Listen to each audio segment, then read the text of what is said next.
Selamat pagi para netizen dimanapun kita berada. Salam inspirasi bagi kita semua. Ini menarik ya soal pernyataan dari Yudo Sadewa, putra dari seorang Purbaya begitu kan ya, menyebutkan bahwa 80% pejabat itu korupsi semua. Mulai dari uang negara, fasilitas, waktu dan sebagainya. Setelah dipikir-pikir dengan soal kejadian-kejadian soal penangkapan orang-orang korupsi besar, ya, oligarki-oligarki yang punya kepentingan besar, hanya itu-itu aja begitu, memakan uang rakyat. Bisa saja diprediksi hanya 80%, ya, jangan-jangan itu lebih. Jangan-jangan itu lebih begitu kan. Kita lihat saja bahwa persoalan-persoalan soal negara ini, kekayaan alam kita itu sudah kaya. Tapi begitu banyak oknum-oknum yang kemudian korupsi begitu. Hampir semua pejabat tuh korupsi. Hampir 80% pejabat itu pasti korupsi. Maling semua di sini tuh. Karena Kalau lu nggak tahu lu kenapa Indonesia kebijakannya kurang ketat ya karena itu sebenarnya 80% pejabat tuh korupsi. Nggak, korupsi itu nggak cuma uang, bisa aja korupsi waktu atau segala macam. korupsi fasilitas. Yang paling kesel tuh gua, makanya bapak motong anggaran tuh rapat-rapat yang nggak jelas tuh harus di cut gitu. Ya, kita nyalon saja tidak mudah, tidak gratis. Nyalon DPR berapa juta habisnya, ya berapa miliar habisnya. Calon DPR, ya, terus kemudian calon wali kota, calon ke bupati, calon gubernur, calon presiden dan sebagainya, itu biayanya sangat mahal. Nah, apakah dengan biaya seperti itu lalu kemudian punya dampak untuk menjadi orang-orang korupsi? Ada benarnya juga dengan apa yang kemudian disampaikan oleh anaknya Pak Purbaya ini begitu kan ya. Bisa saja pejabatnya 80% korupsi. Kalau 80% itu korupsi menandakan hanya 20% yang kemudian begitu kan, yang bersih. Jadi artinya secara logika ya kita lihat saja realitasnya orang-orang yang korupsi hari ini begitu. Jangan-jangan lebih begitu kan. Bagaimana soal tambang, bagaimana soal proyek-proyek besar dan sebagainya begitu. Makanya walaupun tidak menunjukkan secara spesifik data-datanya, tapi kelihatan sekali masih banyak orang-orang yang melakukan korupsi begitu. Kata Presiden Prabowo Subianto ini bocor. Bocor. Nah, di balik itu semua ya dengan beberapa data yang kemudian hasil sitaan lahan kawasan hutan senilai 6,62 triliun ini yang masuk ke kas negara, ada peran Pak Purbaya ternyata untuk mengungkapkan bagaimana orang-orang yang memainkan di situ bertahun-tahun aman, Pak. Ya. Orang-orang kalau pemimpinnya tidak hebat, kalau pemimpinnya hanya omon-omon begitu kan, ya. Tidak bisa untuk menangkap itu, ya. Bagaimana untuk bisa menangkap seperti Rija Chalid misalnya, ya. Dia adalah pengusaha minyak yang kemudian jadi tersangka. Apakah bisa menangkap? Jauh, Pak. Kekuatan kita ini terlalu banyak orang-orang yang punya kepentingan besar. Sehingga apa? Sehingga menjadi lemah.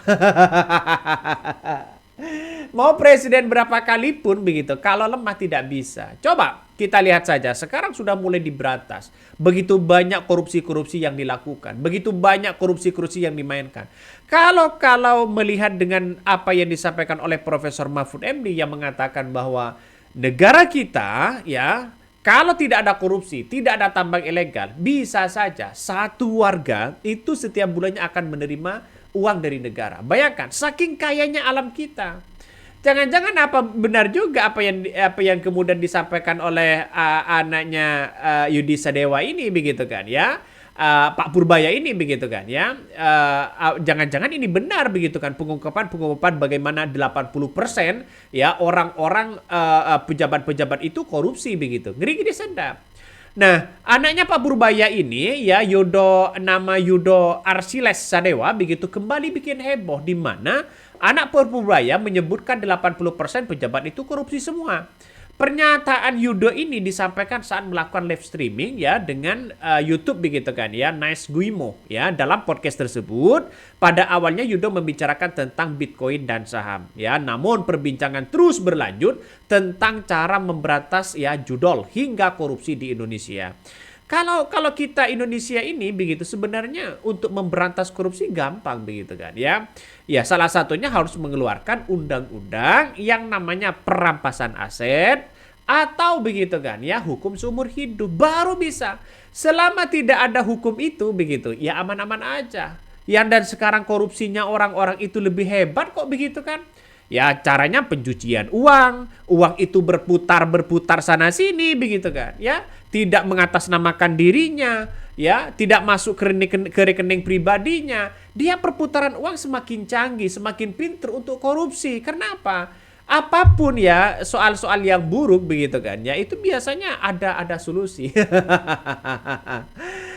Saya kira ini apa namanya? Kalau 80% berarti kan 20% yang bersih begitu kan. Dan tidak hanya itu kabarnya, di jalanan juga masih banyak terjadi praktek korupsi. Salah satunya ada yang nyogok saat ditangkap ya karena melanggar misalnya seperti lalu lintas kabarnya begitu kan ya. Terus kemudian mencuri waktu begitu, jalan-jalan, kunjungan kemana ke sini begitu kan ya. Ini menandakan bahwa sudah buang-buang uang begitu kan. Coba gaji-gaji orang yang besar di situ berapa ya? Mulai di root A ya, di root B. Ini jangan-jangan ada apa di balik ini semua begitu. Kalau ini tidak diberesin, Beb, apapun yang dilakukan ya tetap rugi, Pak. Ya, PLN untung apa enggak? Ya, BUMN kita runtung apa enggak? Ya, yang kelihatan di masyarakat yang disampaikan rugi. Padahal masyarakat itu sudah bayar cash. Padahal masyarakat itu sudah bayar cash, semuanya sudah bayar cash ya. Coba kita baca ya. Anehnya Yudi Sedewa ini yang mengatakan bahwa 80% pejabat itu adalah korupsi ya. Ada yang mengatakan mungkin hanya 80% pejabat yang korupsi. Mungkinkah? Ada yang menyatakan nyata 12.000 per triliun selama 20 tahun begitu kan. Itu sudah menguap di gondol, caranya dengan korup. Ini ngeri-ngeri sedap. Makanya secara tidak langsung bahwa masyarakat itu masih praktek yang namanya praktek korupsi di situ ya masih ada begitu kan. Ini betul banget ya, persis inilah yang selalu aku dengar dari ayah saya dulu saat masih menjabat di kadis di daerah. Dan sulit bagi seseorang pejabat ya setingkat kadis melakukan efisiensi. Kalau pejabat ditanya seperti Gub tidak bisa bertindak tegas sampai ke bawah ya ruwet begitu kan. Akhirnya apa? Akhirnya karena koruptor ini semakin menjadi budaya kepada dirinya. Pertama adalah soal menghabiskan uang. Salah satunya pencalonan kepala daerah, pencalonan gubernur, pencalonan bupati, pencalonan wali kota, pencalonan DPR. Kalau tidak ada uangnya, Pak. Sekarang ini rasanya sulit untuk dipilih. Semuanya ya serba uang-uang. Coba saya tanya begitu, ada nggak yang kemudian tidak menggunakan uang sama sekali? Apalagi untuk menjadi anggota DPR. Ya mungkin sebagian ada. Ya, untuk hanya menonjolkan citranya begitu kan. Tapi di era ini rata-rata itu kebanyakan menggunakan uangnya. Untuk beli surat suara bisa saja seperti itu begitu. Ya hasil dari mana uang itu? Kalau habisnya 15 miliar, ya dengan gaji misalnya berapa juta begitu kan. Ya belum nutut. Ya kecuali ada apa di balik ini semua.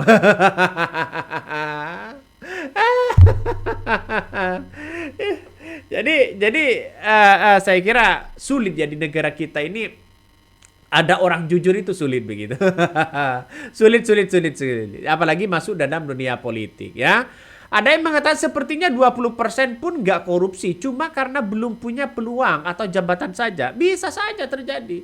Coba penangkapan yang kemudian dianggap bahwa uang sitaan lahan kawasan hutan senilai 6,62 triliun ini menandakan ya ada peran penting dari Pak Purbaya begitu.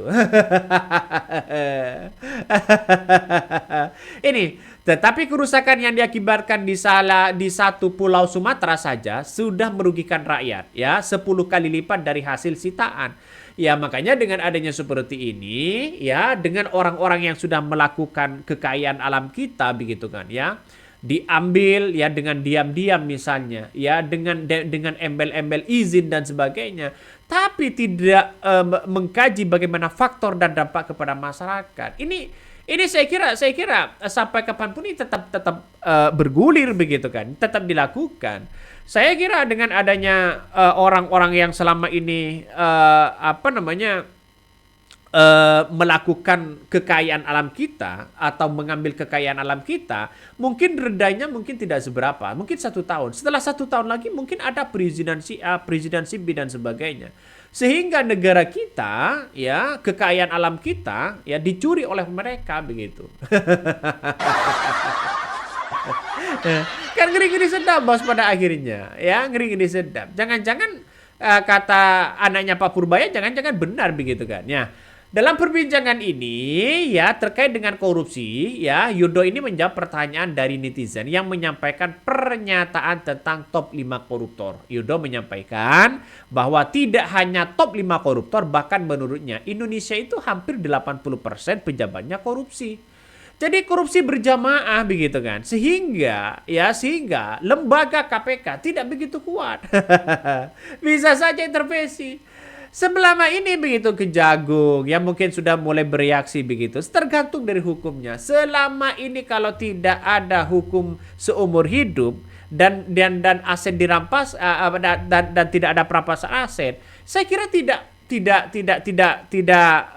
maksimal begitu kan untuk melakukan penangkapan itu. Coba dimiskinkan saja.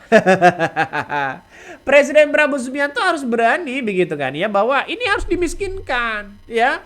Jangan berpikir bahwa kasihan anaknya lah, bertahun-tahun dia sudah kaya. Iya sudah kaya tahu. Tapi kalau sudah hasil curian orang, kekayaan alam kita justru ditindak Pak ya. Negara kita ini kan lemah di situ begitu. Mau berantas korupsi begitu kan ya, aparatnya dinaikkan gajinya. Ya kan lucu negara kita ini.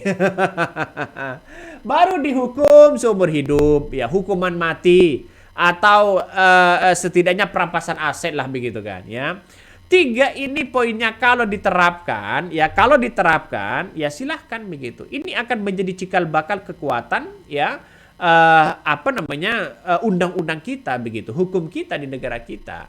Jadi kalau masih nuansanya berbelit-belit sana sini ya mana mungkin begitu kan ya. Yang dikatakan tadi bisa saja ada suap menyuap, bisa saja ya hasil korupsi, bisa saja ya pencucian uang ya TPPU di situ begitu. Ini kan menandakan bahwa regulasi kita begitu itu masih lemah sebenarnya. Kalau masih jebol itu ya masih lemah dan sebagainya. Artinya secara tidak langsung bahwa orang-orang koruptor itu lebih pinter. Jadi saya kira dengan adanya Pak Purbaya menjadi seorang presiden, nampaknya sudah mulai kelihatan begitu kan. Orang-orang yang kemudian yang kemudian memainkan pajak dan sebagainya sudah mulai kelihatan sebenarnya. Saya apresiasi sekali begitu karena keberanian yang sangat luar biasa oleh anaknya Pak Purbaya begitu. Ada yang mengatakan lucu, ada uang rampasan, nggak ada ya yang tersangka, baik perorangan atau perusahaan. Jadi aneh bin ajaib ya. Ini salah satu drama-dramanya, nggak tahu begitu apakah ini drama benar atau tidak. Tapi yang jelas kalau saya pribadi begitu harus jadi tersangka begitu. Karena ini sudah bukti begitu. Ngeri-ngeri sudah ya. Oke, mungkin itu yang kami sampaikan ya. Tonton terus di channel Hodari Podcast Rakyat ini. Jangan lupa di subscribe.